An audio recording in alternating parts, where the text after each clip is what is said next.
আসসালামু আলাইকুম, কেমন আছেন সবাই? সো আশা করি মহান আল্লাহ তাআলার রহমতে আপনারা সবাই ভালো আছেন। সো আমরা কিন্তু অনেকেই এই বিষয়টা জানতে চাই বা অনেকেই এই বিষয়টা চেক করতে চাই একজন মানুষের এনআইডি কার্ড দিয়ে প্রথম থেকে শেষ পর্যন্ত বা এখন পর্যন্ত কয়টা সিম রেজিস্ট্রেশন করা হয়েছে।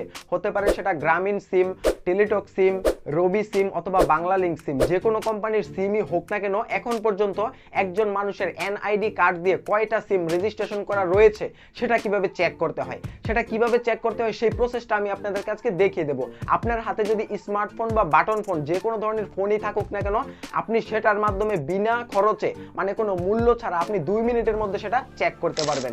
আপনার সেই এনআইডি কার্ডটা লাগবে, মানে যার এনআইডি কার্ড দিয়ে সিম রেজিস্ট্রেশন করা হয়েছে, মানে যতগুলো সিম রেজিস্ট্রেশন করা হয়েছে সেটা চেক করার জন্য তার এনআইডি কার্ডটা লাগবে এবং তার এনআইডি কার্ডের লাস্ট 4টা ডিজিট প্রয়োজন এবং তার এনআইডি কার্ড দিয়ে একটা সিম রেজিস্ট্রেশন করা হয়েছে এরকম একটা নাম্বার প্রয়োজন। তাহলে কিন্তু আপনি এই চেকটা বা এই কাজটা করতে পারবেন। আমরা অনেকে এই বিষয়টা জানি যে একজন মানুষের নামে যদি সিম রেজিস্ট্রেশন করা থাকে তাহলে তার সিমটা যদি সে কাউকে দিয়ে দেয় বা তাকে চালানোর জন্য দেয়, তাহলে সে যদি কোনো অপরাধমূলক কাজ করে তাহলে যার নামে সিম রেজিস্ট্রেশন করা রয়েছে তাকেই মূলত দোষী সাব্যস্ত করা হয়ে থাকে। সো আজকে থেকে সতর্ক হয়ে যান এবং আজকের এই ভিডিওর মাধ্যমে আপনি শিখতে পারবেন কিভাবে আপনার এনআইডি কার্ডের মাধ্যমে কয়টা সিম রেজিস্ট্রেশন করা হয়েছে সেটা চেক করতে হয়।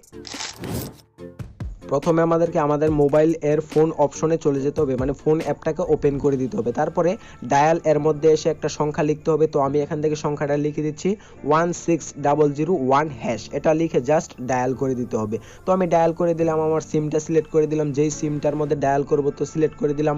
তো দেখতে পাচ্ছেন এরকম একটা ব্যাক মেসেজ কিন্তু আমাদের সামনে আসবে। তারপরে এখান থেকে জাস্ট আপনি আপনার এনআইডি কার্ড এর সংখ্যার লাস্ট 4টা ডিজিট বসিয়ে দেবেন, ঠিক আছে? মানে আপনার এনআইডি কার্ডের নাম্বার এর লাস্ট 4টা সংখ্যা বসিয়ে দেবেন, বসিয়ে দিয়ে এখান থেকে সেন্ডের মধ্যে ক্লিক করে দিবেন। তো আমি আমার এনআইডি কার্ড এর লাস্ট 4টা ডিজিট বা সংখ্যা বসিয়ে দিলাম, তারপরে সেন্ডের মধ্যে ক্লিক করে দেব। তো আমি সেন্ডের মধ্যে সিম্পলি ক্লিক করে দিলাম।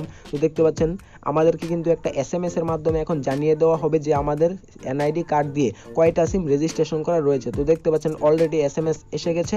তো আমরা এসএমএসটাকে ওপেন করব। তো আমি ওপেন করে দিলাম। তো দেখতে পাচ্ছেন আমাদের সামনে কিন্তু শো হয়েছে যে আমাদের এনআইডি কার্ড এর মাধ্যমে বর্তমানে কয়টা সিম সচল রয়েছে বা চালু রয়েছে, ঠিক আছে? সো আপনারা চাইলে কিন্তু এই কাজটা বাটন ফোনের মাধ্যমেও করতে পারবেন। সিম্পল এবং ইজি একটা প্রসেস, সবাই কিন্তু কাজটা করতে পারবেন।